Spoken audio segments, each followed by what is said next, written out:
Jay Crawford, Adam the Bull, Garrett Bush, Dustin Fox, Jason Lloyd, Tyvis Powell, plus, ba-da-da-da-da, you're loving him, Mikey McNuggets.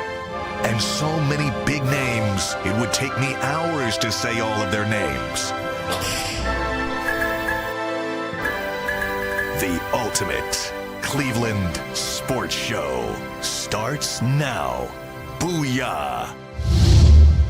Hey, welcome to the weekend. Happy Friday, Cleveland sports fans. Welcome to the Ultimate Cleveland Sports Show. Busy show. We do 90 minutes on Friday, then we flip over to WKYC. If you don't have WKYC and you live in Denver or Seattle or a foreign country, just download WKYC Plus and you can watch all UCS programming there. Download it. It's free.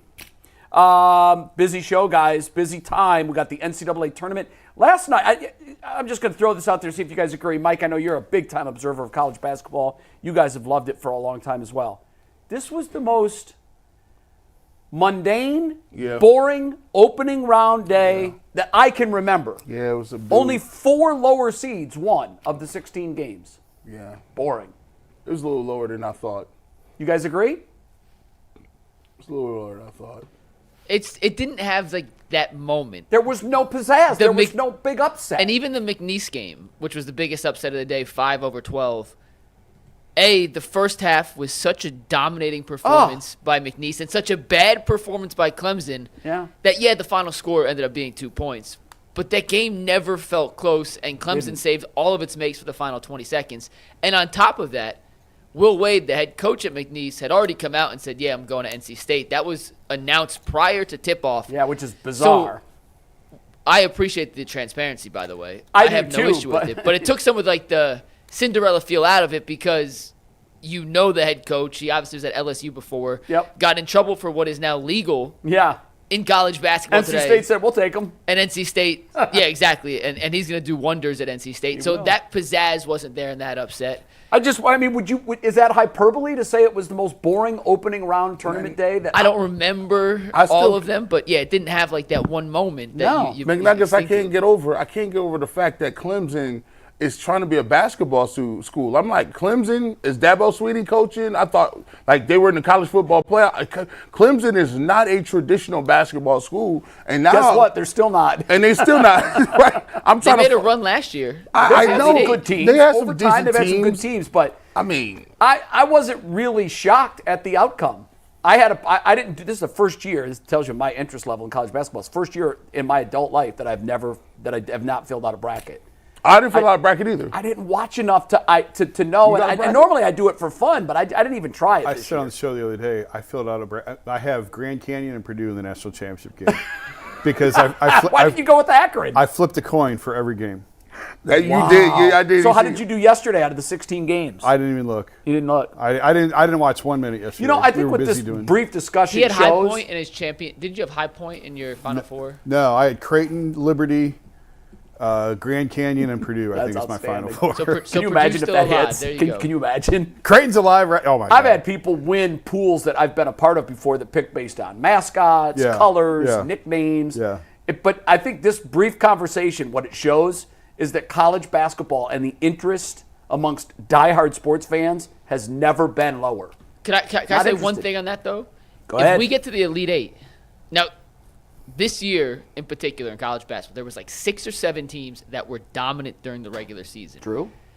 If we get to the Elite Eight and we get matchups like Auburn, Michigan State, and Florida, St. John's, and Alabama, Duke, and Tennessee, Houston, those have star power. Those will have the intrigue. But it feels like for the most part, and Jay, I agree with your point, for the majority of it, the top to bottom does not seem to be as equal as it has been. And it's funny because NIL in college football, I think, is even the playing field a little bit.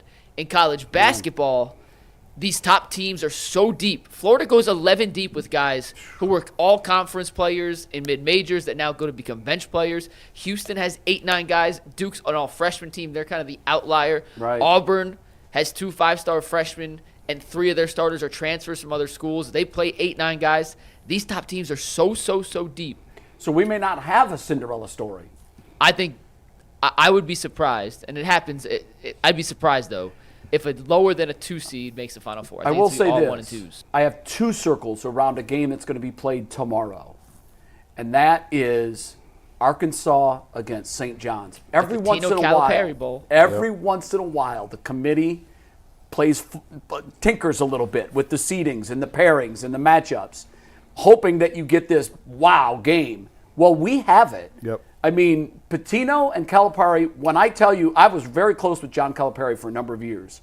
When I tell you there is absolute to-the-core hatred between these 2 men. Still?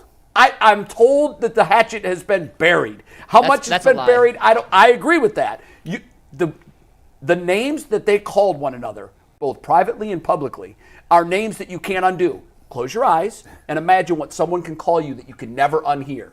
You got it right. You got it right. 2 of them. There's 2 of them. Dang. Both of those names were used. Damn. So they're meeting in the second round, and I wouldn't want Arkansas. St. John's will be favored.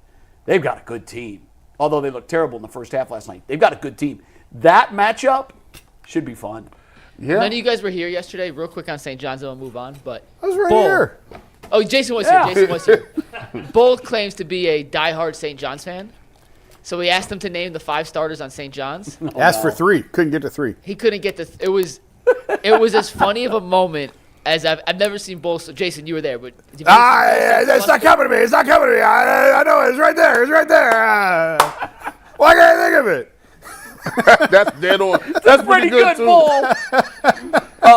it was so good. In defense of Bull's rooting for the name on the front of the jersey.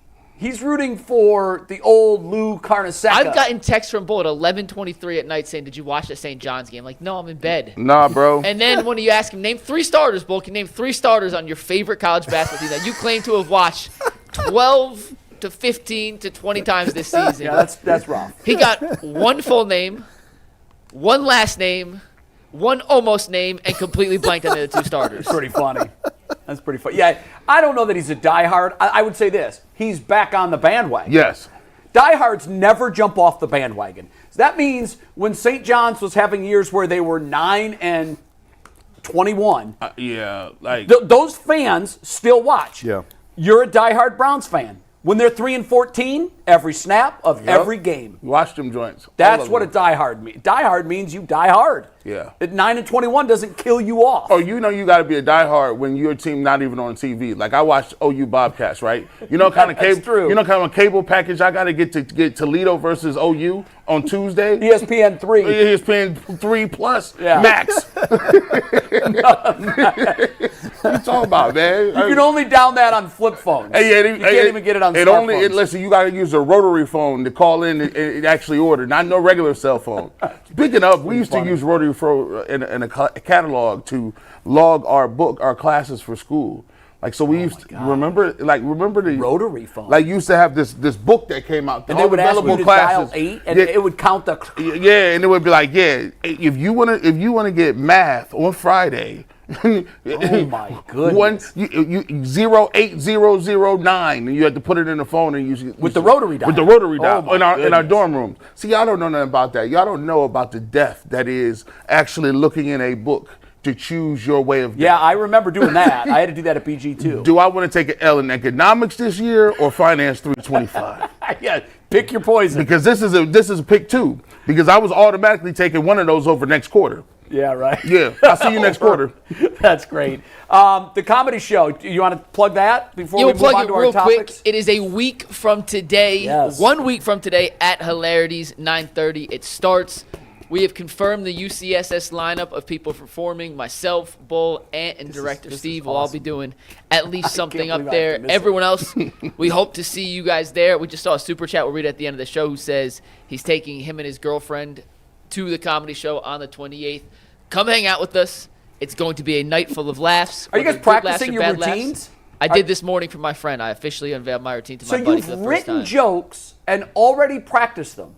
Today was technically the first practice. Man, I got you're laughs taking on this seriously. 60%, so I got to tweak 2 of them to get a little more. Wow. But I think it's going to be pretty good. Bull's going to bring the heat with whatever the hell. Maybe he'll just try to name the 5 St. John starters. I would laugh at that again if he decides to do that as his routine. So Let's have a great night. Next Friday, we hope to see everybody there. I'm 50-50. My I daughter's was 50-50. Now I'm out. my daughter's cheer banquet is that night, and my wife's out of town, so I have to be at the cheer banquet. But I think I can get out in time to at least shoot over. I don't know. I ain't getting on stage. Some of those high school awards banquets. Well, this is junior high. Oh, okay. So I'm hoping we're. I out. remember both some that I was a part of, and then Scory. Yeah. And you're like, and the best player on Tuesdays on away games goes to. Everybody's got to get an award. Yep. It would take so long. You Them just roll your eyes. seniors, the mom and dad be up there. Then it ain't that rigatoni and that chicken. The potluck. I think we're doing potluck. Get some more Potluck of that. is it? Get some more of that queso dip to watch Sarah get that best jumper. Sarah.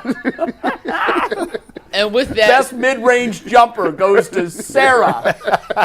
with that, let us dive into our first topic of the day. If you guys win money betting on the NCAA tournament on FanDuel, send us in a ticket. We'll feature it on the show. But March Madness is here, guys, and FanDuel is giving you the chance to get in on the action like never before. Right now, new customers can get $200 in bonus bets when their first $5 bet wins. That is $200 extra bucks to use on everything from buzzer beaters to Cinderella stories. You can even pick who's going to cut down the nets. Just visit FanDuel.com/UCSS and get in on the college hoops action all tournament long. We start, though, with the Cleveland Browns, who made an interesting signing yesterday. Adam Schefter reporting first that the Browns signed Tevin Jenkins, the former Bears offensive lineman, who appeared in 45 games over 4 seasons with 38 starts at left tackle, left guard, and right guard. A little later, we found out that Tevin Jenkins had also visited the Cincinnati Bengals and the Seattle Seahawks, who both have pretty big needs at the guard position. So, G, I want to ask you this to start. Is the Tevin Jenkins signing for the Browns just adding depth to an offensive line that has been a little injury-prone, or could this be the start and the first step in a bigger move for Cleveland, considering Jenkins passed up on other starting opportunities with other NFL teams? Man, I was going to be not be knee-jerk reaction, but I ain't been doing that for the last 2 days, so I got to get my money off. Of course this means something. What are you talking about? This man right here, Tevin Jenkins, he turned down money and bread to go somewhere else, right? And the only problem with him is he has his injury meter on Madden is worse than mine. The man is injured every third year. He averages about 3 or 4 missed games a year. Yeah. He's a good guy. He's a solid pass blocker, solid run blocker when he's playing and he's available. The problem is he's just not available enough. And when you look at the offensive line, man, I mean, I know that you got Batonio that came back, and I know you got Wyatt Teller that's supposed to be coming back. But listen, I'm gonna tell you what, I don't think he's gonna play center. Maybe they like him, and maybe he takes over for Jed Wills, but that means they're not really showing DeJuan Jones if that's what the case we're talking about. I'm looking at it like this. I've been hearing rumblings. I'm gonna ask Jason. He's the offensive line guru. He got all the sources. He know every offensive lineman in the country. I don't know what's going on at guard, but this is a little fishy to me. Is this a depth piece? This seems like a too good of a signing to be a guy that is just there to back up, go get other people water, and be a swing tackle or the 6th offensive lineman. He seems like a guy who was promised starting positions or was in contention for those starting positions, and now he in Cleveland. Does this mean that either Wyatt Teller or they're not, or Zach Zinner, they're not really sold on? What do you think, Jason? It is weird. I think he's going to start somewhere. I don't know where. And the guard piece, we've talked about it before. When you're paying a quarterback what they were paying Deshaun, you can't pay your guards $30 million. That's a luxury that you can't always afford. Batonio, you would think is safe. Like after everything he just went through with deciding whether or not to come back or not. That'd be cold. Like, yeah, I know you're coming back. We don't need you though. So Joel, I would think is safe at left guard. Wyatt, I wonder about if he's a post-June 1 trade. I think it's a $7 million cap savings. That's correct in the numbers, by the way. So, and Tevin there's a lot of similarities with Wyatt in terms of just a mauler in the run game. He can play tackle. I don't know if you want to count on Tevin Jenkins as your starting left tackle. I don't know that makes a lot of sense. But again, we've been saying, is DeJuan Jones going to show up at 350 or is he going to show up at 415? Mm-hmm. So he looked great when I saw him at the Cleveland He did look Sports great Awards. when you saw him. So that's a positive. So I think there's probably to be determined how this is all going to shake out and how this is going to fit. But, yeah, I think this could be a precursor to more to come, only because of the talent level, the need for line play across the NFL. And part of me feels like when I first saw this, part of me felt like, well, this was to cover for Zinter. This was the Zinter. Yeah, I thought that too. Because Zach had a terrible rookie year. Didn't mean he's a bust as an NFL player. It means he had a horrible rookie year. And I don't know that you can count on him at this point going forward. So this feels like a little bit of insurance against that as well. I think all of those are right. My first thought was Jed Wills? And then I thought, like you, I thought because of the trade piece, the trade part of it, I thought, well, someone's going to get traded, and they need money. They need whatever they can get in cap relief. They'll take. What did he get? Do we know? We have not seen the financial details on the What would deal you yet, guys which I do think guess he is got? crucial. Yes. I do too. That's what the piece of it that I wanted to know that I couldn't find and thought maybe you guys knew was, okay, so what was the price? And not just the price, the cash up front. If they gave him a ton of cash up front, I can't imagine, and Jack Duffin, who we've had on the show, and I know the salary cap is you could tweak it however you want to tweak it, but cash up front means he's going to be on the roster. You would think. Of course. You would think, exactly. They're not going to burn that money. Oh, he's going to be on the roster. So I just don't know what to make of it exactly. I wish I knew what they paid him. Should come out, I would imagine. In the next couple of days. Yeah, I would imagine by the weekend we'll know. And Conklin took a pay cut, right? He restructured. And took a year away. But I think after going through all the math on the pieces that I knew, to me, I think the thing that's most likely is moving Conklin. I mean, I don't know what kind of value he'll hold, but to me, I just don't see him as your left tackle. I'm with you. That's the guy you're going to rely on at left tackle, a guy who's often injured. Yeah. In a spot where they were decimated with injuries last year. I saw a stat real quick on the Tevin Jenkins signing. I'm pulling it up right now. But in terms of total games played versus missed, he's missed 3 or 4 games, he's right. But I saw this from someone who covers the Chicago Bears when I was talking about Tevin Jenkins. And I'm just going to throw it out there. Health is his biggest issue, and that's pretty clear. But this was from someone who covers the Chicago Bears. Don't be fooled. I know his Pro Football Reference says he started 14 games in 24 for Chicago, but he only managed 738 out of 1,135 total offensive snaps, 65% of the snaps. He has huge upside, but a major issue with getting hurt in games, especially later in the season. If he can stay healthy, Tevin's an absolute dog. The Browns got a good one. But the injuries are a legitimate issue with him. And so not just games missed, but in-game injuries, missing time. Yeah. The Bears have overhauled their whole line this offseason. So it needed it. And the fact that they said we're good on him is a little bit of a concern. The team that sees him every day usually knows. Yeah. There have been cases where teams have been wrong. I wouldn't be mad. They usually know. I wouldn't be mad. Listen, you know me.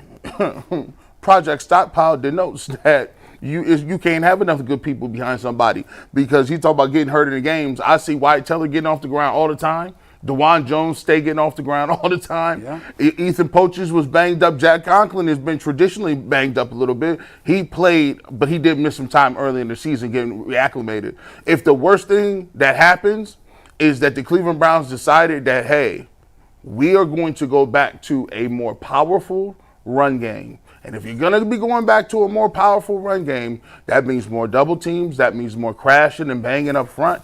That means guys are going to have to get back into that mindset of, yeah, we might be running the ball 30 times today. Yeah, it's more of a collision. So we might need extra bodies for that. You know what I'm saying? So if this the worst thing to happen is they just get another guy that can fill in. If somebody is going to be out a couple snaps, a series, or even some games, I'm all for it, because that means you really are trying to get back to what you guys were doing. And you got to think about it. When they were at their best, the Cleveland Browns was a problem. They had Chubb in their prime, Hutt in their prime, and them two guards, it was moving people off the ball. If you gave the Browns the ball back with 7 minutes in the game, you might not get that ball back. Right. So if you don't want to play action off that, I'm cool with it. I like the fact that they stocking the lineup. Mike asked an interesting question that I really want to know the answer to as well. When I first saw this signing, I thought, something's not right here. Why does a player turn down bigger offers. Right. If you're getting guaranteed money. And I'm guessing, to your point, Mike, that he was promised up front and guarantees that the other teams weren't willing to give him. When you're looking at a guy at this position in particular who has spent a lot of time on the injury list, your biggest concern is availability. It doesn't matter how great a player is. If he's not available, what good is JOK to us now? Right. And so I think that Cleveland probably, to beat the deals, locked in some money and said, we'll take a gamble on him. Probably might have told him he was going to get them snaps. Like some people could offer you some money just to keep you away from going to someplace else. Like, you know what I mean? Like, I don't know if he was exactly in that position. Yeah, we're not in a position financially to do that. But I think with him is he's looking around, he's saying, all right, I got an opportunity to stick here. Joe Bitonio has one more year left in it. Yep. Wyatt Teller is making a lot of money. He's now older, going into his last year. and he's older than me. Zach Zenner is a young puppy, and my agent gave me the tape on him, and I don't think he's ready to rock and roll. So I got a two-way go here. Like if I can stay here and sign this deal, I would love to see how many years he signed for. Yeah, I can't because wait to see if the it's a details. shorter deal and he can get back into free agency really quickly.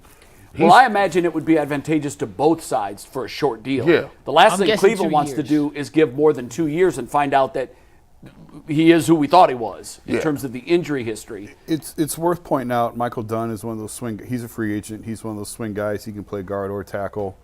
I don't know that. I mean, Tevin. I think Tevin is out of that category. He's too good of a player to be where Dunn was. I think he's better than Michael Dunn. Right. But I'm just saying that guard tackle combo. Michael's a free agent, so Yeah. I tend to think this is more than just a depth piece, but I don't think we see the whole board yet. Yeah. Tevin was drafted as a tackle and then has been moved inside since, just to clarify in case anyone was wondering. He has played snaps at left tackle, left guard, and right guard throughout his NFL career. He started games at left tackle, left guard, and right guard throughout his course of his career. And to me, and once again, who knows, it just seems crazy to me that a guy as skilled as Tevin, as young as Tevin, with the market that he had, taking visits to Cincinnati and Seattle that both desperately needed guards, that he would choose Cleveland when he had just lost his starting spot in Chicago. So something to me, I'm not quite sure where this ends up. I saw a lot of Brandon Ayuk rumors being floated around as this could be the first step in trading somehow a post-June 1st trade with Wyatt Teller. But my antenna, my Brian Windhorst meme, now that's interesting, is certainly on alert after this signing. But at a minimum, this isn't the start of something bigger. So something's going It's on a in great depth Cleveland. piece. It's a great depth piece. I'm telling you, man, this guy, watch. Camp Wonder guys, this guy's going to be one of them, and Joe Tryon is the other one. You're going to hear these guys talk about, we finally found it. They're going to talk about these dudes big time because they do have, like, surprising upside. And I think that's something you could take away. And what the Browns is doing, they're taking away, they're looking at guys like, hey, if you was a first-round pick, we flip, even with Kenny Pickett. Like, you're like, yeah, we trying to flip it over and make sure we can see something. Maybe we can see. It's the same thing Chicago would do if Jed Wills ended up there. Yeah. They would say, man, this guy has some crazy upside. He was a high draft pick. Yep. And you cherry pick the information. You Sure cherry do. pick the highlights. I always laugh on draft day when they have highlights of 250 players to roll in. The plays, you watch just the video and you're like, They're all first-round picks. we're winning the Super Bowl. All of them. Did you see that? And then you go to social media and everybody's parroting what they just saw. This guy's closing speed is unreal. It's unprecedented. That's the first time they saw him. They didn't know what his name was. Every GM has the laser eyes. Everyone. and- Steal of the draft. Yeah, we got one. And what happens is you see that highlight reel. Well, you have to understand that's less than 1% of his plays. Facts. Now, you could also, if you wanted to, take the same player and take his bottom of the barrel 1% and be like, oh my God, who did we just draft? And There's a lot of tape on all these guys. I had to take, even with the Joe Tryon guy, I had to go. I said, man, this guy looks like a Madden guy. Now, Look I at this. remember him watching Bucks games last year as a guy that kind of stood out. Because he had a great number. He's 6'5". I seen him looking around. I said, bro, I was like, wow, that's the first dude I seen with his shirt off. Pause. Beside Myles Garrett, and I'm like, oh, listen, he's bigger than Myles. Look at his shoulders. This man, he got the spats. He looked like he came right off the Madden cover. And then you got to realize, he had like 15 sacks his whole time. He's been there for years. This whole time, Myles has 15 halfway through the season. Stop playing. I had to go back and listen to what other bloggers are saying, and their other bloggers are, they're pissed off because he's not getting to the quarterback. They're like, who cares about him setting the edge? We need sacks. And then, we take him and then we magically. But Jim Schwartz, though, Jim Schwartz only care about, he'll unlock him. You know what I'm saying? That's that Kenny Atkins. Every coach on every team in every sport in America thinks we can get more out of him. Yep. We'll coach him up. I call it the Father Flanagan effect. Yeah. We can save him. Yep. We can. Good luck when you get Jed Wills. Get back to me on that one. Yeah, making them decisions, business ones. All right, so the Browns boosted the offensive line, but who will that offensive line be protecting? That's where we're going next after a quick word from Monarch Money. Have you ever checked your bank account and wondered, where'd all my money go? Between dining out, online shopping, and entertainment, it's easy to lose track. That's where Monarch Money comes in. It's your personal CFO, giving you full visibility and control over your finances. Monarch Money isn't just a budgeting app. It's a complete financial command center. You can track all of your accounts, investments, and spending in one place. So stop just managing your money and start building wealth. Take control of your finances with Monarch Money. Use promo code LOCKEDONNFL at monarchmoney.com for 50% off your first year. That is monarchmoney.com. Promo code LOCKEDONNFL for half off your first year.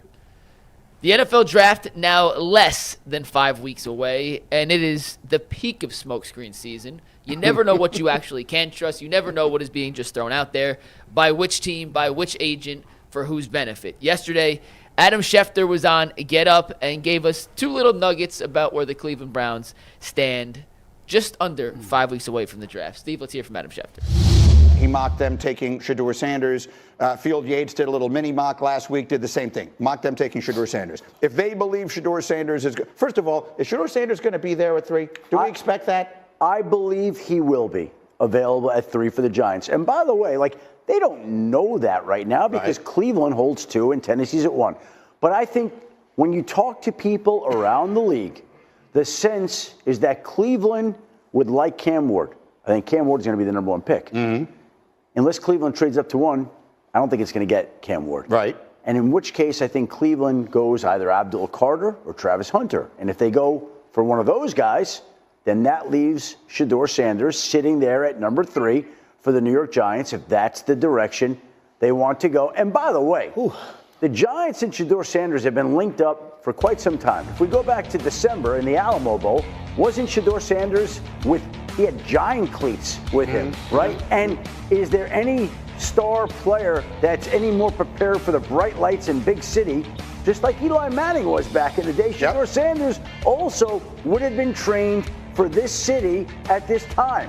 And so we'll see how this all plays out. We'll see if Aaron Rodgers decides what he wants to do. But it certainly feels like Shedeur Sanders is going to be there at 3 for the Giants to make a decision on, and that would make a lot of sense. All right, Jay, so let me repeat my thoughts during watching that. If he goes to the Giants, he better be great. I mean all-time great. Because you brought up last week, I think, so maybe it was Monday, about how Jets fans, and they're just begging for anything at that position, how Jets fans ran out of town a guy who finished top 10 in all major categories last year in Aaron Rodgers. You don't have to be good there. You have to be great. And if you're not, good luck to you. That city will pick every last piece of meat off your carcass. So take the Giants part out of it, though. Right.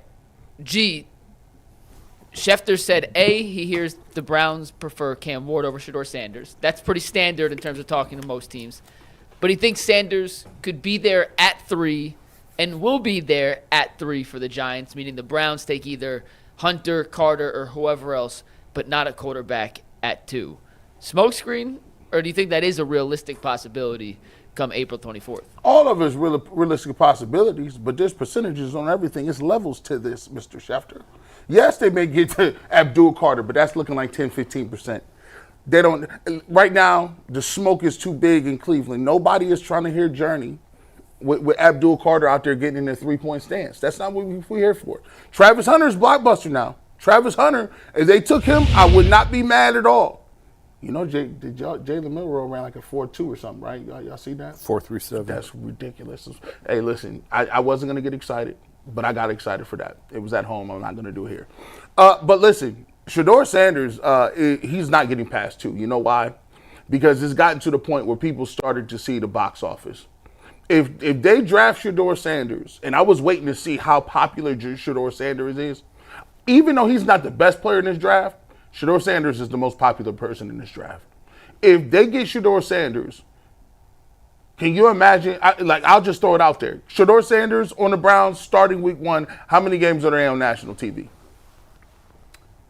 Well, the AFC East is always on national TV because they draw. Yeah, I don't think it's actually that many. So, yeah, I don't either. I don't think they're, like, if it was the Dallas Cowboys, you could change that number from 7 to 9.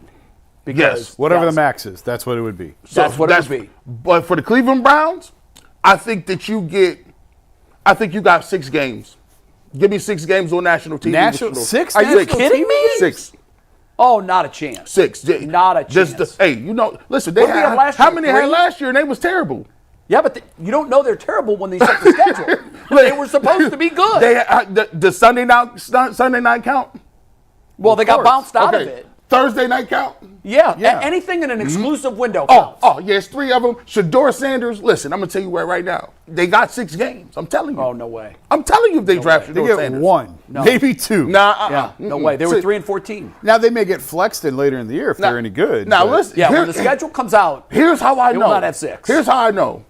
The Colorado Buffaloes don't have a fan base. Shedeur Sanders got there, and everybody I knew watched Colorado. Well, the difference there, though, is every single game for every major college team is on TV somewhere. Even in Ohio? How many exclusive window games did they have? They had a lot of 10 o'clock games. And how well, many that's because they're on the West Coast. How many people are Colorado fans because of Dion?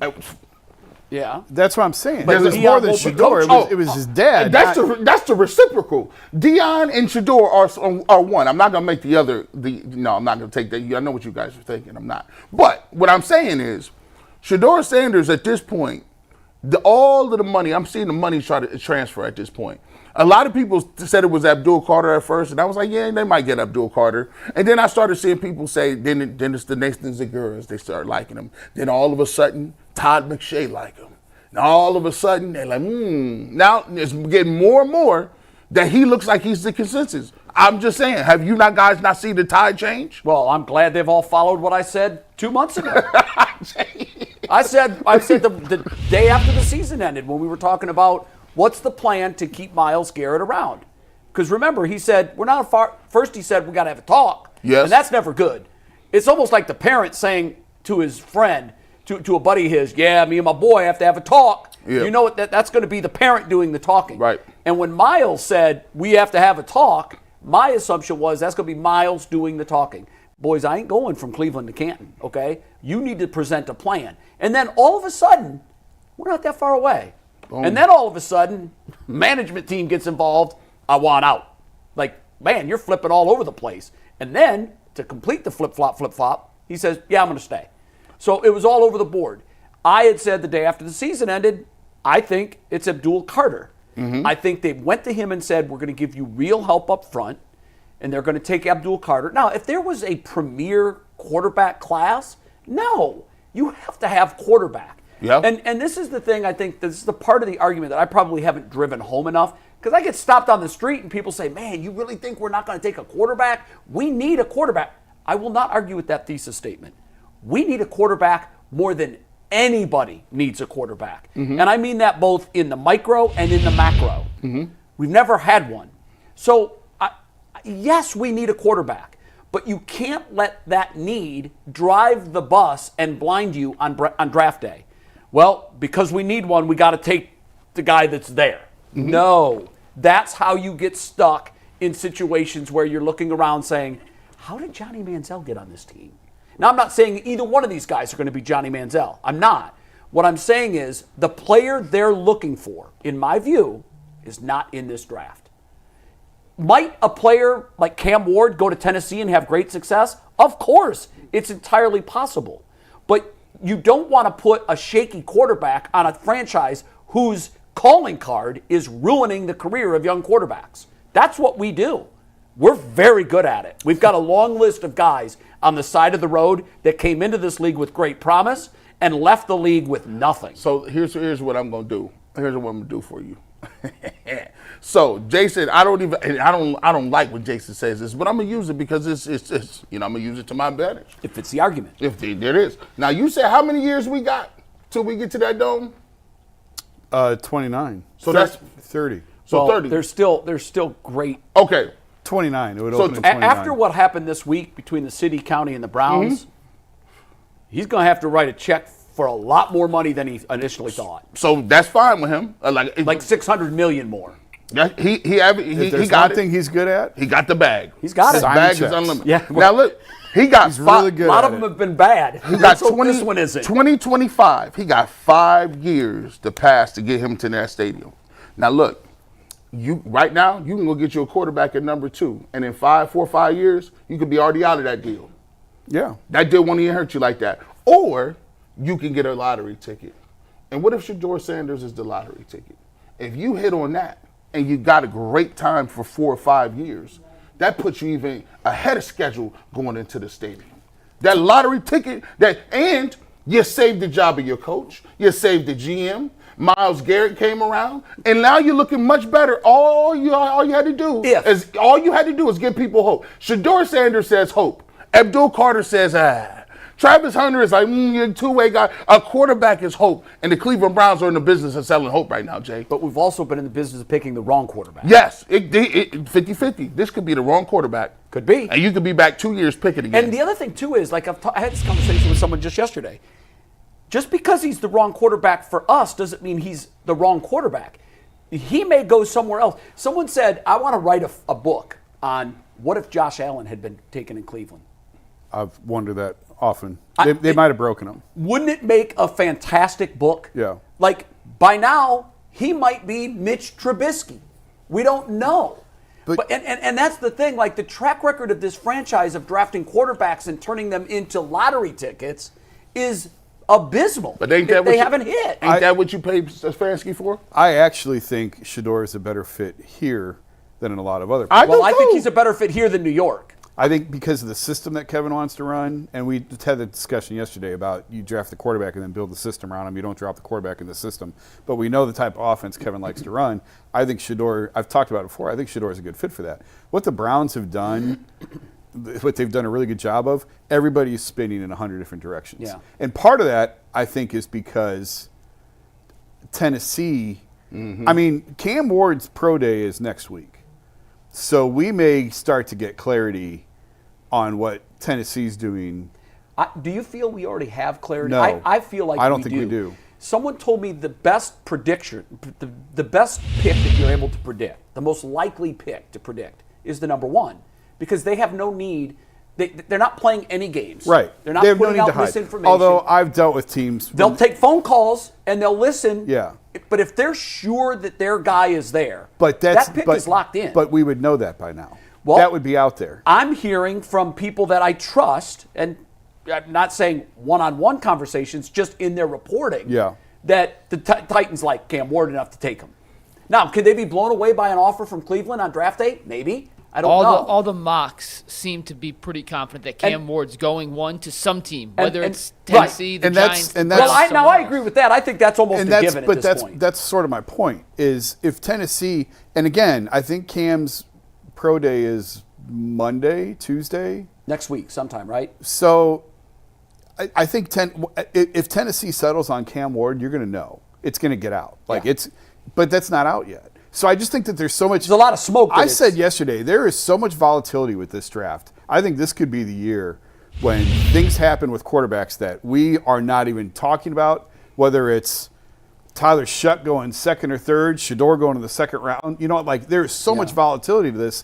You get one report, and I said this, Zach Jackson talked to a scout that said, we hope the Browns take Shedeur because we don't think he's any good. Right. And so there's a lot of teams out there that have a second round grade on him. Albert Breer will tell you that. And then yet at the same time, you get ideas that he could go to Cleveland. Mm-hmm. And because I think that he is a good fit here. What leads to that uncertainty or volatility? Not because beauty's in the eye of the beholder. Well, so if one team likes him, you go up and get him. But if you don't like him. Right. But to me, there's years where you know the top three. You know it. This is not one of those years. No. And the reason it's not one of those years is it's just not a class dripping with talent at the most important position. Well, and that's why nobody knows what's going to happen. And that's going to lead to the volatility. That's exactly right. So I always say this. The guys that have been super good, that are super awesome, have never been the ones people have been drooling over. I heard PFF say, this is wild. I heard PFF say that your boy, Mr. Buffalo Bill himself, Josh Allen, was at best a poor man's Baker Mayfield. Well, PFF has been dead to me, so that lines up with what I would think. That doesn't even make any sense because Allen is twice the size of Baker with 3 times the arm. That's not even a logical. So do you see that? So when I heard it, I'm saying, okay, well, Baker was accurate in college, and Josh was not. He wasn't. No. But when you say he's at best a poor man's, that doesn't make sense. They try to add up and say now Baker has a strong arm for his size, but they try to add that up. I didn't understand it when they said Patrick Mahomes needed the most work out of anybody in that draft class. I said, Patrick, you go back and look and you say, well, what were they looking at? My thing is, this is where you get the dichotomy. You get the situation where Shedeur Sanders, they say that 2 GMs or teams met with him at the combine, and he seemed that he didn't care what they thought about him. Yeah.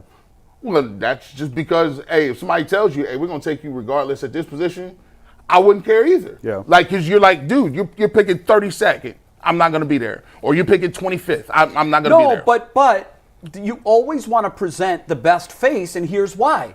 What if the team picking 32nd came into that meeting and they were in love with you and they just wanted a face-to-face to gauge your personality, and they had already made the decision internally, we'll give up assets to move up to number 2 if we need to. And then you're sitting in front of that guy and he's like, yeah, peace out. I'm cool. Maybe he wanted to go to the place he wanted to go to. He said he wanted to go to Cleveland. I don't know. I just think. Is this smoke? Yes, it's a lot of smoke. He's also dropped tea leaves that he wants to play for the Giants. I think they're doing a great job because if you would tell me at this point in the conversation, if it was Cam Ward, Shedeur Sanders, Abdul Carter, or Travis Hunter, I have some percentage in saying I would not be surprised if that was the pick for the Browns. Right. I agree with that, too. And I like it because you're going to get the best available I would throw bargain. Cam Ward in there, too, just in the crazy idea that they want to make a trade and move up, and maybe Tennessee doesn't love Cam Ward. The reason that they would put out smoke signals that they love him is so there might be a team below them that loves him, too, and they could ratchet that into a trade and use that for leverage. Yeah, of course, but I don't think that's necessary because there's always going to be a team that's going to be willing to go up to 1. Now, we've talked before. Should be. The number 1 pick has only been traded, what is it? What do we say, twice in the last 25 years? Yeah, like 9 times ever and twice in the 21st century. It doesn't happen nearly as often as you think it does, and it's never happened that I could find between 1 and 2. There's been a lot of 1 and 3s. It really doesn't make much sense. 1 and 2 that I could find, 1 and 2 have never flip-flopped on a trade in the NFL before the draft. I mean, before the draft. And the Titans just taken Malik Willis, didn't work out, middle round guy. Yeah. Took Will Levis, didn't work out, middle round guy. I want to see what their stomach is for drafting 3 quarterbacks in a row. But they better get this one right. New regime. One quick point before we leave this. When I look at the NFL and I look at the most dysfunctional, long-standing, awful teams, I think of the Jets and I think of the Browns. Yeah. And then you start thinking, okay, so just like you can compare the Steelers to the Patriots and say, okay, what do they have in common?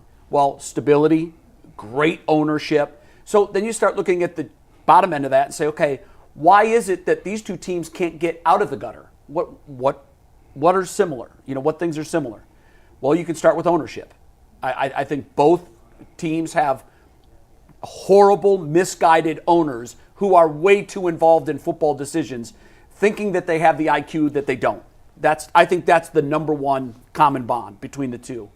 But another one is, and I've mentioned that I think the Browns fan base is one of the most divided in the NFL.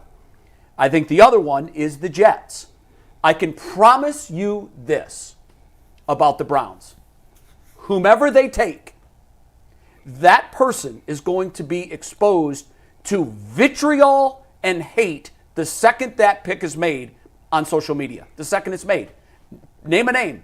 Cam Ward, Shedeur Sanders, Carter, Hunter. It doesn't matter. Whoever it is, the small minority who believe that they know that that's the absolute worst pick for the Browns will immediately go to social media and trending 5 minutes after the Browns make their pick will be that player's name. And when you read those comments, it's going to be, the Browns just proved they know nothing about football.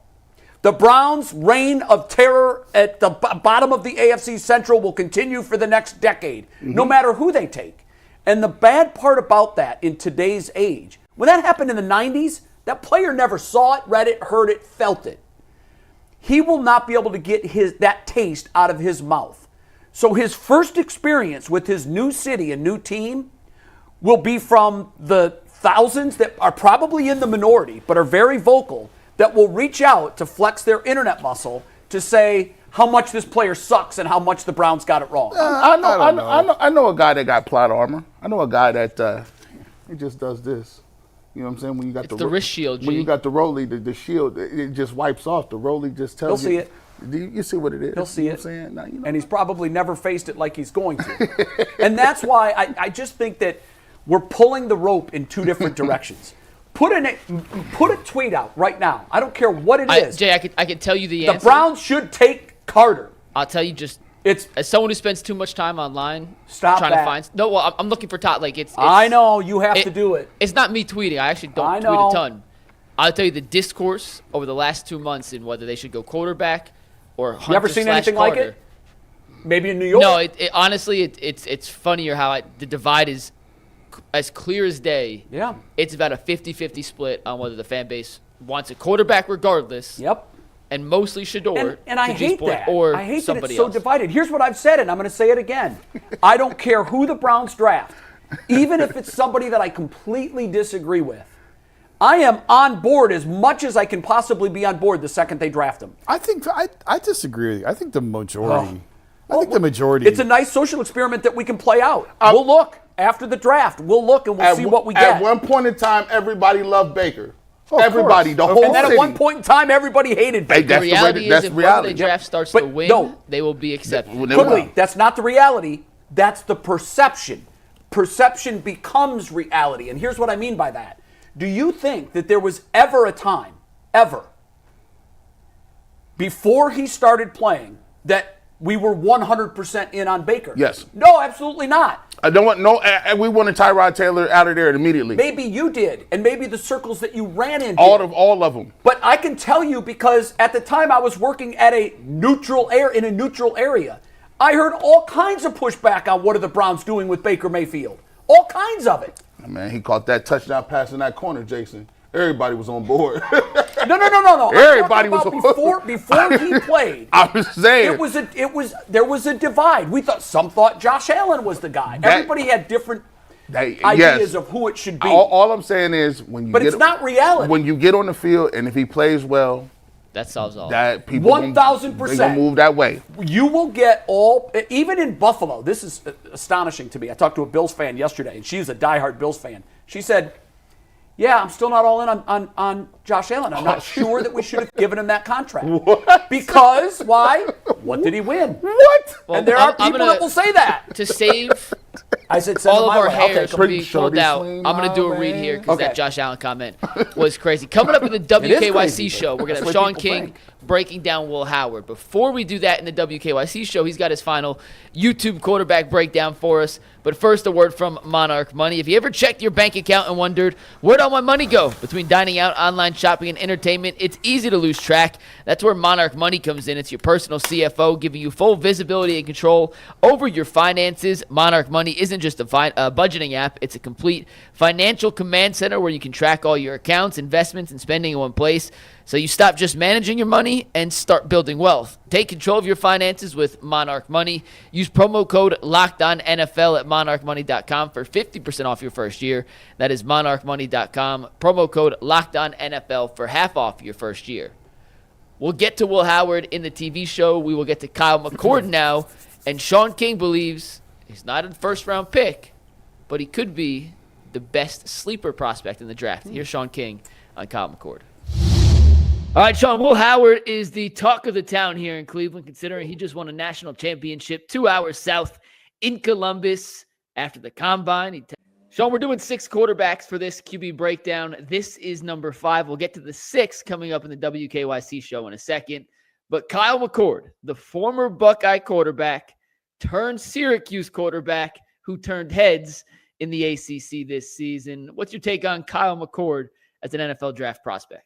Out of all the quarterbacks in this draft class, Mikey, and you can run the tape, he has the most boom or bust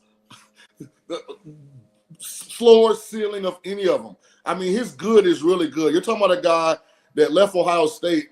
He played really good, 24 touchdown passes, 6 picks, went to Syracuse, who really no one had talked about Syracuse football in quite a few years, and threw for almost 30 touchdowns. The interceptions went up. That's alarming. He had 2 games, I think, where he just really played some bad football. And I think his floor is get everybody in the building fired. But his ceiling, and we're talking Kyle McCord here, is, man, still in the draft. Like, his good is really good. I mean, you can see the arm talent here. You see the ball location. I thought the passing game at Syracuse was a lot more pro-centric than some of his peers in this draft. They were under center much more. He had to make a lot of throws in the contested situations because Syracuse doesn't have elite speed at the receiver position. They've got bigger bodied guys that can make contested catches. So, I mean, I can make a highlight film that says Kyle McCord should be drafted first round, and I can make a mistake reel on Kyle McCord that says he should go undrafted. So I think because his lows were really low, he's probably going to be a 3rd or 4th round pick, in my opinion. But he's one of those guys, Mikey, that if he can just cut down on the mistakes, could end up being a quality starter in the National Football League for years. Let me ask you this, Sean. So you have the boomer bust potential here with Kyle McCord. It feels like he has to go to the right system then to be able to reach that ceiling that you seem to like a lot.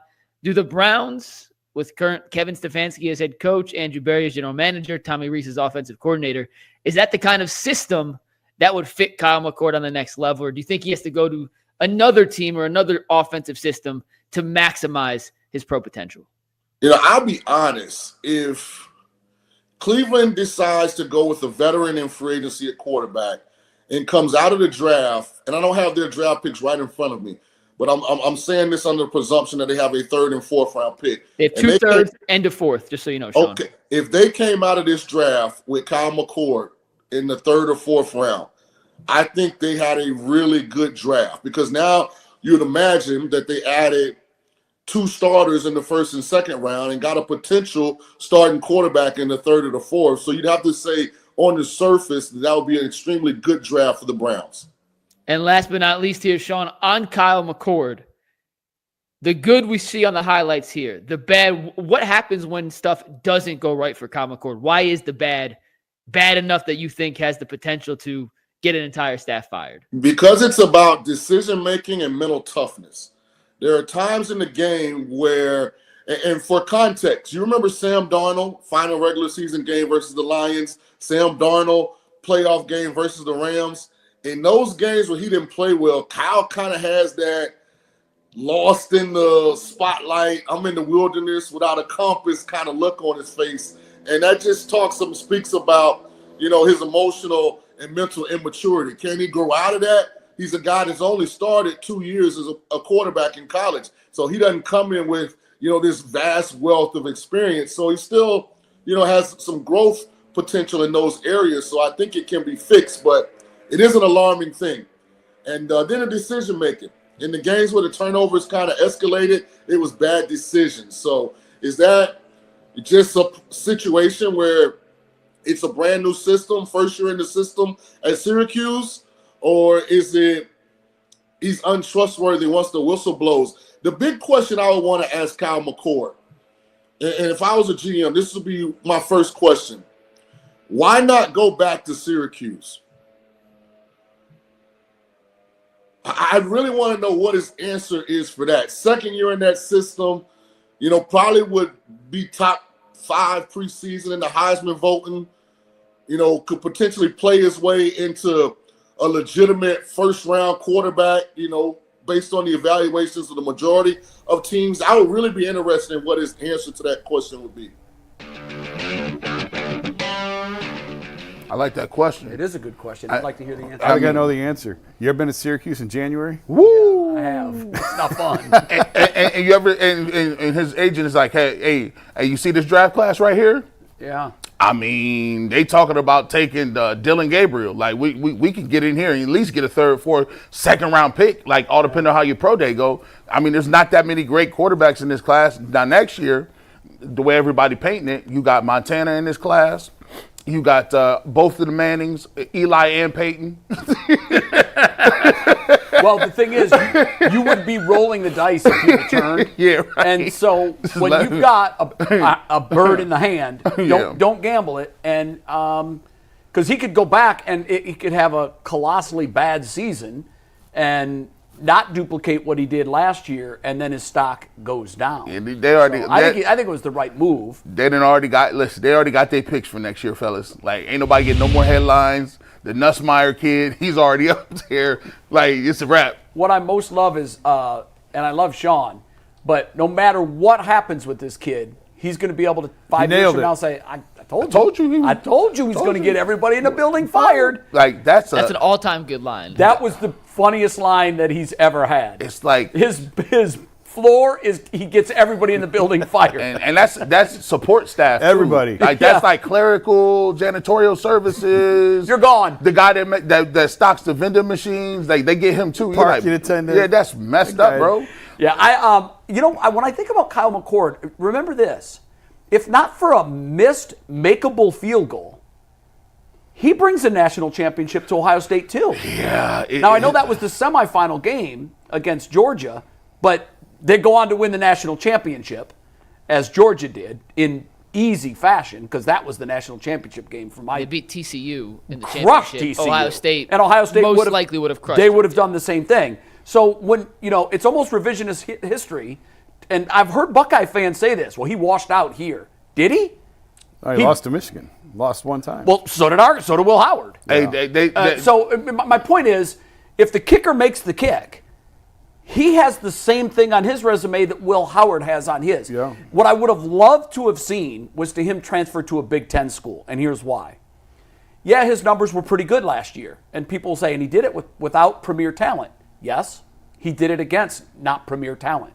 I would have liked to seen him gone to a school in the Big Ten that was going to play real high-level competition and then see what he could have done numbers-wise. Well, he ain't crazy, Jay. No, I know. He made the right decision. He was like, no, I'm going to go. I'm going to go to Syracuse. It's a Power 5. We play Boston College. We play North Carolina. We on TV. It's good enough. I could put me some numbers up. And he did. And I could say, well, I got good tape with Marvin Harrison, too. Do you want to go look at that? He's a smart man.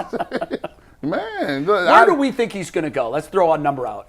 What round do you think Kyle McCord's going to go? 4. 3. I think 3 too. Because quarterbacks typically there's a run on them and they go higher. So I think, and listen, the Browns might take a quarterback. They might take one at number 2, and they might take one in the 3rd or 4th round. Gee, that was my question for you. Yes. Let's just say the Browns take Sanders at 2 and come away with McCord in the 3rd, 4th round. Is that a win for Cleveland? Yeah, listen, whatever they want. Listen, if I've said it's a smorgasbord at the end. Like, listen, if I'm gonna get 1 at 2, right? That's great. Then I'm gonna dip back. If it's Curtis Rourke, if it's Kyle McCord, I don't know. This Slough guy, they just Slough of Uffagis. They've been making him like he didn't came out of nowhere. He like in the 2nd round. Like, I don't think he gonna make it to the 3rd. Will Howard ain't gonna make it to the 3rd. Jaden already talked him up. The check has already, the money has already. 2nd round. Will I'm telling you, Jaden used the stimulus package to get Will Howard in the 2nd round. Somebody's gonna get Will Howard earlier. Listen, but yeah, I'm definitely, and Milroe ran a 4-something, like a 4.2, or 4.3 or whatever it is. His grade is too high now too. He's not gonna make it past the 2nd. Jackson Dart is 1st round pick, 15. He might be top 10. G. Kuiper had him going 9 in his last mock draft. I'll be telling you. Yeah, so I'm good with taking one of these dudes. They'll probably go 3rd round. Give me another one. I mean, we still got some time on this. How many quarterbacks do you think go in the 1st round of this draft? 5, 4. I think 4. 4. Yeah, 4. I think 6 4. last year, right? Was It was 6 last year, yeah. 6 I in mean, the top 12 but, last but year. Bo Nix was 12. Correct. And that was it on quarterbacks in the first round. I'd say 4. I think it ends up being 4 too. Cam, Shador, Dart, and Shook. Yep.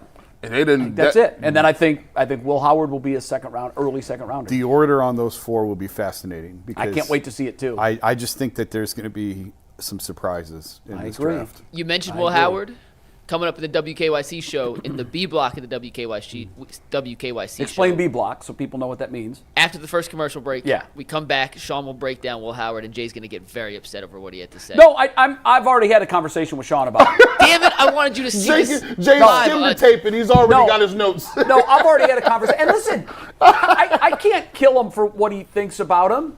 All I can say is, and this is what makes it so fascinating, and Jason, you're right, with this thing could go any number of ways. Yeah. What makes it so fascinating is, for every Sean King, Sean does not like him, there's a Kurt Warner. Now, I don't want to compare Sean to Kurt when it comes to football acumen. Kurt has a Super Bowl and is a Hall of Fame caliber quarterback. Sean also has a Super Bowl. He played in a Super Bowl. There you go. Hey, that's the way you stand up for your man. And in fact, Sean's my guy. I got to get Sean's Stand back. up for your no, man. listen, no, Sean. If anybody's, Which Sean one belongs to which me. one was drafted? Which one of those two got drafted? And That's you know another what? one. And listen, Feather in the cap. Point McNuggets. No, here's the thing. That just makes my argument. So coming out of college, and by the way, Sean had a great career at Tulane. They were undefeated his senior year. Yes, they were. Kurt Warner went to the Barnstormers. He went to the Arena Football League. The Rattlers. That's what makes this so fascinating. I'm just saying, one of the two was Kurt bagging Warner goes groceries on after college. the to other win wasn't. one Super Bowl and really should have won a second Super Bowl and had a Hall of Fame career. Sean King damn near took the Buccaneers to a Super Bowl. Yeah, it was wild. Was this close? I mean, it was so close they changed a rule that is forever changed on Bert Emanuel's catch drop that would have put the Bucs in position to beat the Rams, Kurt Warner's Rams. So there's both of them have, I hold both in very high esteem. When you listen to Kurt talk about Will Howard, you're not sure if he's talking about Will Howard or Peyton Manning. He loves him. He looked at his tape. He said he makes every single throw with consistency that he needs to make at the next level. We got to get two things in. We're going to talk Will Howard in depth in the KYC show. So if you want to hear Will Howard talk, make sure you tune in at 12:30. It'll be on our YouTube page as well, but make sure you tune in, catch it on the WKYC show. But guys, we got to get two more things in on YouTube before we move over to WKYC, and that includes the Cavs who played the Phoenix Suns tonight. But first, a reminder that FanDuel is the #1 sportsbook in the world, and with March Madness here, FanDuel is giving you a chance to get in on the action like never before. Right now, new customers can bet $200 in bonus bets when their first $5 bet wins. That is $200 extra bucks to use on everything from buzzer beaters to Cinderella stories. You can even pick who's going to cut down the nets. Just visit FanDuel.com/UCSS and get in on all the college hoops action all tournament long. Tonight, the Cavs are in Phoenix looking to snap a 3-game skid. Jason, what does Cleveland have to do tonight to get off the slide?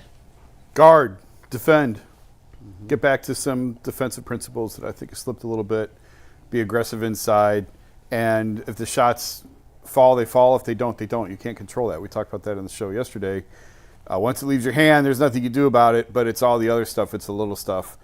They've just been pushed around at times early on this road trip. Particularly on the defensive end, start running guys off the three-point line a little bit better than they have, and just stay focused. They 43-point quarters against Sacramento. That can't happen.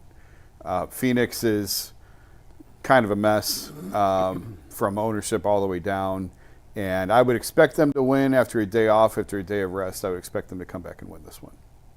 Yeah, I absolutely expect them. If they lose this one, it's not going to be alarm bells, but I'm going to be a little more concerned than I am right now. I'm not currently overly concerned by it. You never want to lose 3 games in a row. No.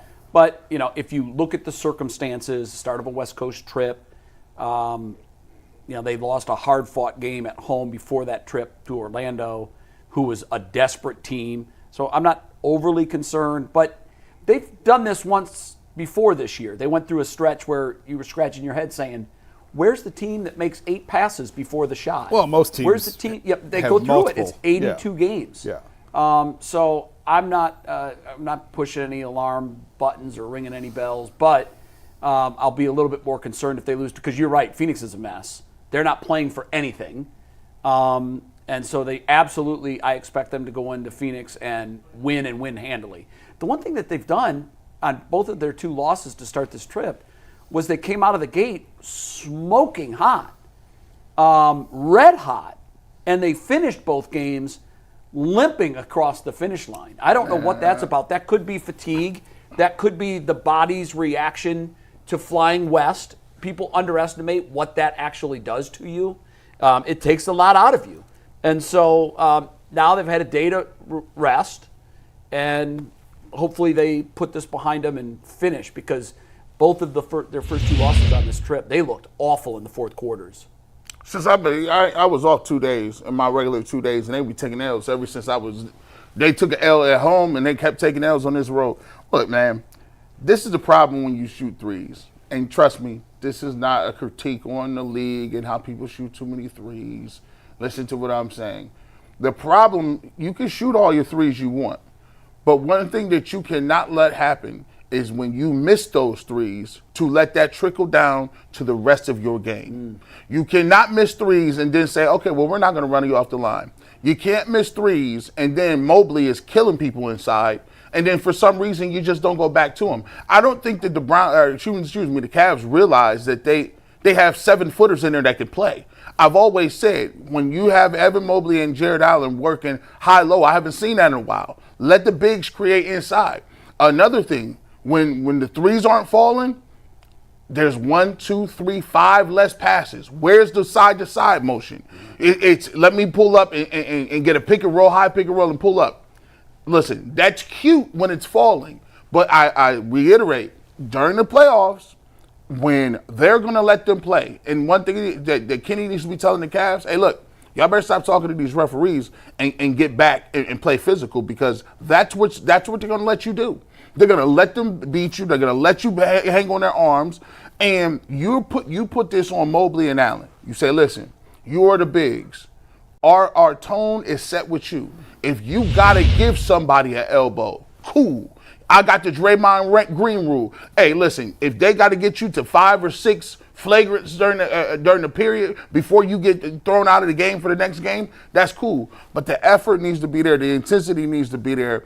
And look, I like the fact that they're taking these L's right now. I love it because it shows, listen, you're not unbeatable. Like, you can come out here and get beat by regular teams if we stop doing 1 to 2 to 3 of these things that we've been doing great. Yeah, that's a good point. They got to get back to rebounding. Yep. Yeah. And sort of creating a identity inside.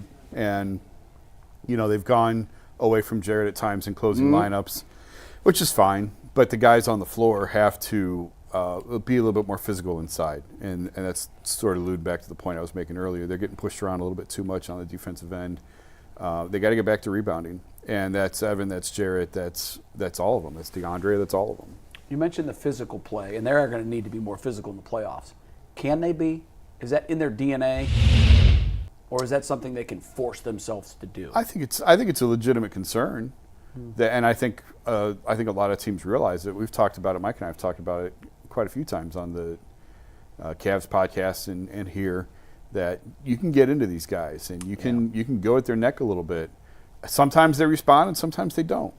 But I think it's going to be matchup dependent when you get to the postseason series. Some teams enjoy that style of play, and some teams don't. So it'll really depend on who they play. That's my biggest concern in the playoffs. I think if they lose, it'll be because they get out-muscled and they weren't able to stand up to it. Like, you can't let Zubac be Wilt Chamberlain. No. Zubac had like 30 and 20. He had 20 rebounds on him. That should never happen. I love watching it. They're like, Zubac is way too bad. I said, no. In a first-round series, if it's Orlando's going to get into them. They're going to be physical with them. Atlanta, I don't think – that's not Atlanta style. I do not want Orlando in the first round. I don't think Orlando can beat them. I don't 4 either, times. But they can beat us up. Yeah. And they can take their pound of flesh. Series. I think it would probably be 5. I don't think it goes beyond 5. I hope so. Just because of Orlando's injury situation. If Orlando is healthy, we'd be having a far different conversation. They're ready. I need one nasty guy to appear. One. I don't know. Donovan seems to be the emotional leader. But we know who is our nasty guy. I know who I would say. Who's the guy that jacks Jared Allen up or Evan Mobley when Unfortunately, it's a guy that won't be in the playoff rotation. It's Tristan, but it's he's not on the Tristan, and floor. he won't be on the floor. Hey, Tristan, you need to ratchet your game up. There's another guy that you guys have missed. Who am I missing? Jason, you may think I'm crazy for this. Kind of think Strus is that crazy guy. Yeah. Not necessarily an enforcer, but he's not like. He's a kamikaze. He's kind of crazy. In a good way. I know what you mean, Mike. I know what you mean, but I mean somebody that walks that walk, lives that life. I mean, it's Ty. It's actually that enforcer. It's actually Ty Jerome if he was 8 inches taller. Yeah, right. Yeah, put his heart and spirit into somebody with that body of 6'10" or Tristan gonna have to get the bigs together because it looks like the bigger teams they look at Mobley and Allen and be like, oh, we got y'all tonight, like. And unless they start off strong, the game, it just seems to wear on them a little more offensive rebounds, more putbacks, stuff like that. I like where you're going with that. Tristan Thompson's tough man camp. You better get together. Mobley and Allen in there and just teach him the ropes. He's been here for 2 years now. That was part of the reason why he's here in the first place. Bring in Bill Laimbeer. That was a point of emphasis last year, and when they brought him back was to try and build up Evan a little bit and get into him a little bit with some of the physicality. Game tonight, late night once again. We'll have you recap from that game and Sunday's game against Utah right here on UCSS on Monday. Guys, make sure you hit the like button, hit the subscribe button. Do us a favor. It costs $0.00. Helps us a lot out on YouTube's algorithm, pushing UCSS content to everyone, not just in Ohio, but all across the globe. So we appreciate you guys for making UCSS part of your daily routine, Monday through Friday from 11 a.m. to 1 p.m. and on all the Ultimate shows. So thank you seriously from the bottom of our hearts. All right, guys, let's talk a little baseball for a quick second. MLB.com did a players poll recently, and they asked Major League Baseball players who are the most underrated players in baseball. And this was how Major League Baseball players voted. The top 5, number 5, Kyle Tucker, number 4, Jarren Duran, number 3, Christian Walker, number 2, Lawrence Butler, and number 1, the most underrated player in the game, Cleveland's Jose Ramirez. Maybe it's because we're so involved with Cleveland sports, and this is no slight against Jose, but is he still considered underrated? Is he still underrated for how good he truly is? Yes, because they ain't got nobody else. Well, I say yes because when he hits the big stage, what does he do?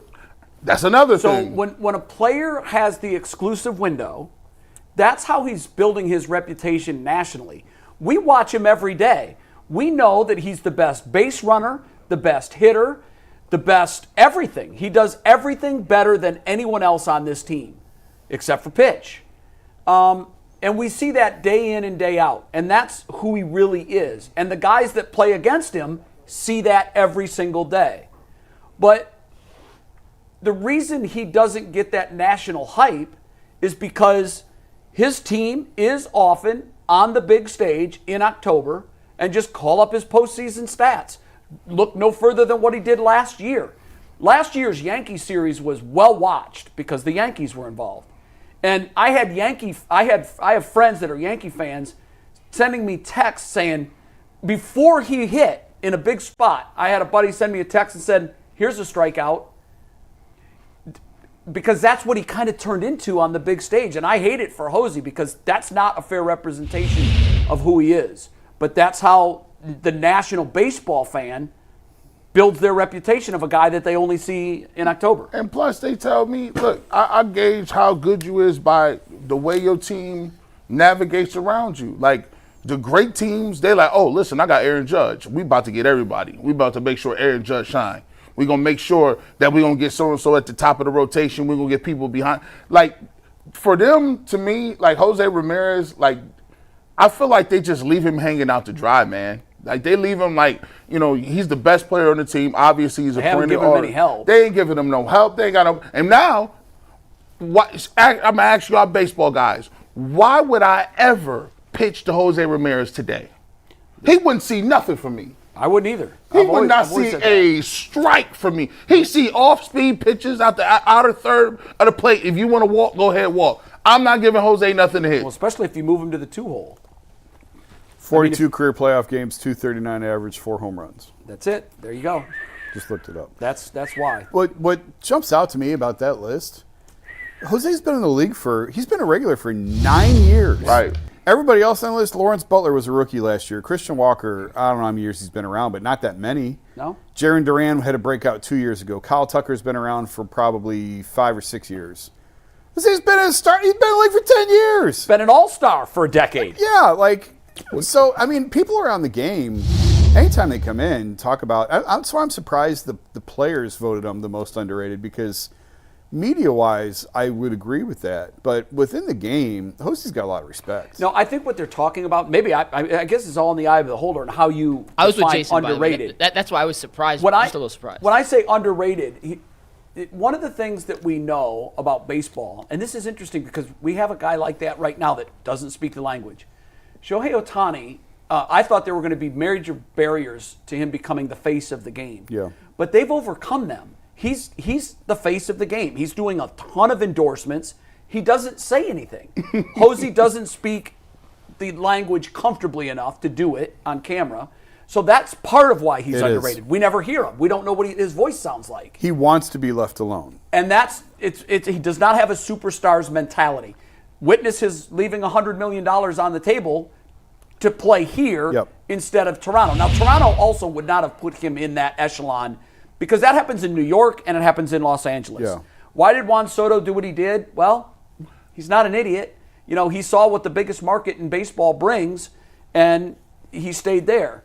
I just think that there's a lot of factors. A, he doesn't have the superstar mentality, as witnessed by the fact that he doesn't push for endorsements and he takes less money to play where he was comfortable. He likes being in the shadows. Well, that's partly why he's underrated. I'm a layman. Here's how I gauge how good you is. I'm gonna ask all three of y'all. If you put Jose on the market right now, what you get back from him? Whatever you want.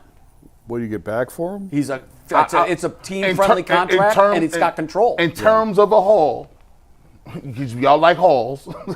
I mean, in terms of that, can you say I could get a top 5 prospect back? I can get me a top flight pitcher and another pitcher that could be. What can I get for him? I might be nuts here. You're going to get 5 pieces, and I mean legitimate prospects. You're going to raid someone's farm system.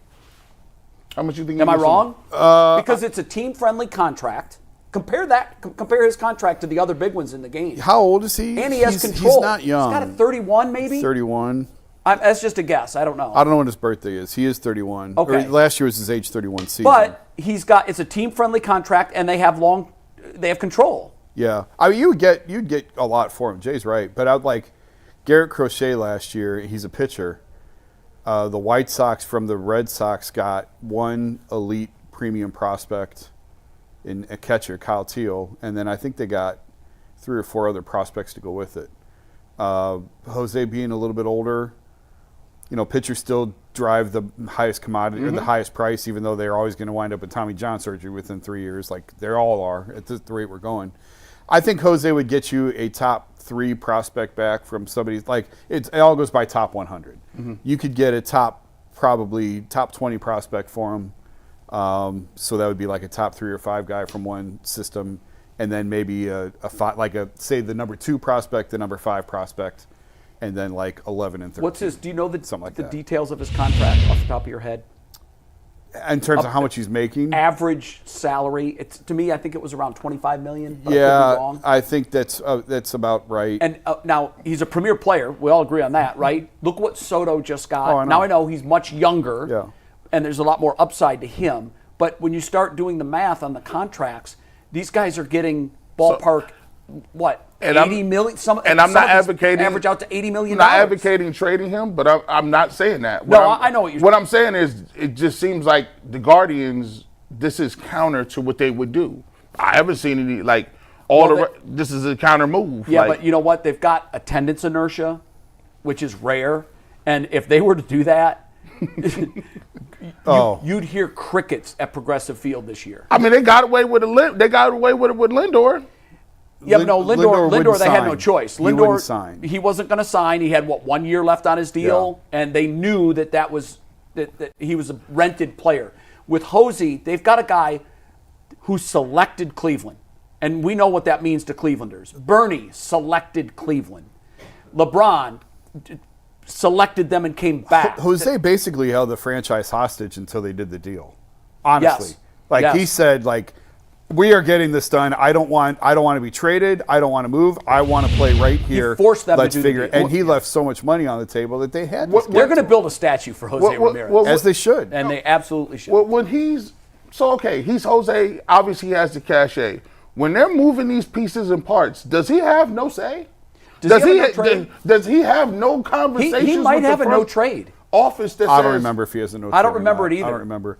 But I do think that, like, Zach Meisel and I have had this conversation. If you've got this generational player who has committed to you, don't you owe it to him to do the best you can to build a contender around him? Yes, and that's where the Indians have failed him. We've done this list 3-4 times. We do this just every year. Well, remember, at the beginning of spring training, Jose, he's always in the top 10 of either underrated, most 5-2 players, whatever the case may be. Aside from underrated, I insist he is the greatest bargain in professional sports. Show me a contract that is as out of whack. I got one. Who? Ty Jerome. Come on. He's not the team's MVP. Right. Just saying he's making league minimum. You know what he is? And could be a sixth man of the year. He's a nice piece. But I agree. He's Jose a nice piece. is a better deal. If you're looking for the biggest bargain in professional sports, look no further than Jose Ramirez. I'd be like, listen. What you pay and what you get. You got to take rookie contracts out. Yeah, of course, because those are structured. But this is a team decided that's what they were going to pay him, and this player decided that's what I'm going to take. I'm like, man. It was so out of whack. Remember when his agent actually came out and said, look, this isn't on me. Yeah. Jose said, I want to stay in Cleveland. Yeah. Because everybody was saying, who is this guy's agent? He's an idiot. No, Jose just loved us that much that he said, I'm good. I want to be here. He wanted to stay here. And you're absolutely right. The bottom line to this whole discussion is the Guardians have failed Jose Ramirez because this is a guy who is consistently among the best players in the game. And they said when Jose Lindor got away, when Frankie Lindor got away, they said, we're going to use the money we would have spent on him to invest in other pieces. We just can't do it in one guy. That was a lie. Right. They have not done that. Last quick, if they would have kept Lindor, would have won the championship by now? No. Okay. I don't know. No. I don't know that they wouldn't have. No, I don't think so. I mean, you'd have to take the pieces off. What year would have, you know what I mean? Well, obviously the year that you would point to was 2 years ago. Yeah. I mean, would he have made a big enough difference? The pitching staff was decimated. Right. I don't think they would have. I don't think so either. I don't think so either. But this much is true. The front office, the ownership, I don't want to put the front office in this because they would love to add pieces. They don't have the money. The ownership has failed Jose Ramirez in not putting enough pieces around him to do a better job of competing for the big prize. They compete fine day to day. But when you get in with the New Yorks and the LAs, you're over your head. Oh, you're dead anyway. All right, let's get to some super chats to finish up this show today before we head over to WKYC. First super chat comes from Curtis Thomas, who says, boys, my girlfriend and I are going to the comedy show. We're super excited about possibly meeting y'all. Curtis, I promise you will meet all of us. We will be around. Come say what's up. If you guys do come hang out with us. Coach is tier member for over 2 years. We appreciate you very much, Curtis. Skilly also says, I'll be at Hilarities. Excited to see the performances. Skilly, big friend of the show. Hopefully they're not the only two that show up from the UCSS Coaches Tier Members Group. Charles T. says, I can't believe how Sanders gets overlooked. Hall of Fame dad, 2 Hall of Fame mentors, can handle the hype and pressure, pocket passer who can make every throw, best IQ in the draft. Yep, and I'm taking Shiloh in the 7th round. All right, Bronny. Yeah, no kidding. You gonna put him on a Bronny? Charles Bronny T. had a great says, game last night. Yeah, he was balling. He did have a great, and Joe Varden wrote a great article on Bronny. What do you have? I didn't see. He had 17 last night. The Lakers? For the Lakers Yeah. against Milwaukee. That's his best game by far, isn't it? Yeah. Yes. He had Giannis on skates on a couple possessions. Big LA. Yeah. That's the big LA. Yeah, but it wasn't much of a game, was it? The Lakers got boat raced, I thought. Man, I actually only saw ESPN only showed the Bronny stuff. I don't even know what the final score was. Typical ESPN. I think speaking it was a of blowout. Bronny, though, real quick, Jason, how you and I were talking, you're like, I don't know where Varden is. He's in LA doing something. Yeah. Well, he was talking to Bronny. He got to sit down with Bronny. First interview Bronny's done exclusively was in The Athletic. It was a great read. Highly recommend checking it out. Yeah, Charles T. They lost 118-89. So how much of that was in garbage? 40 bag. Charles T says, Cam Ward and Dart are potential, not proven. If Dart had the same profile stuff as Sanders, would he be the number 1 pick, G. Bush?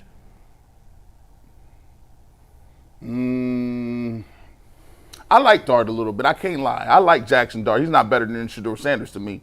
But Jackson Dart done well for himself. He done creeped up 3rd round to first round. I think it's about slotted equally. Okay. 2 more. DB Dog 21 says we have 3 more. One just came in. 3 more. DB Dog 21 says there's no expert that truly knows the success of any player.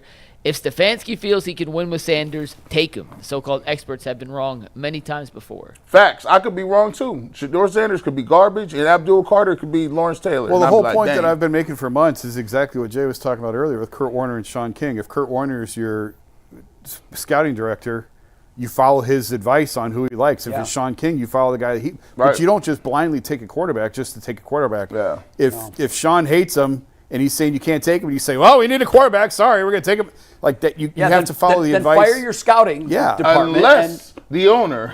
Now, what if a homeless guy?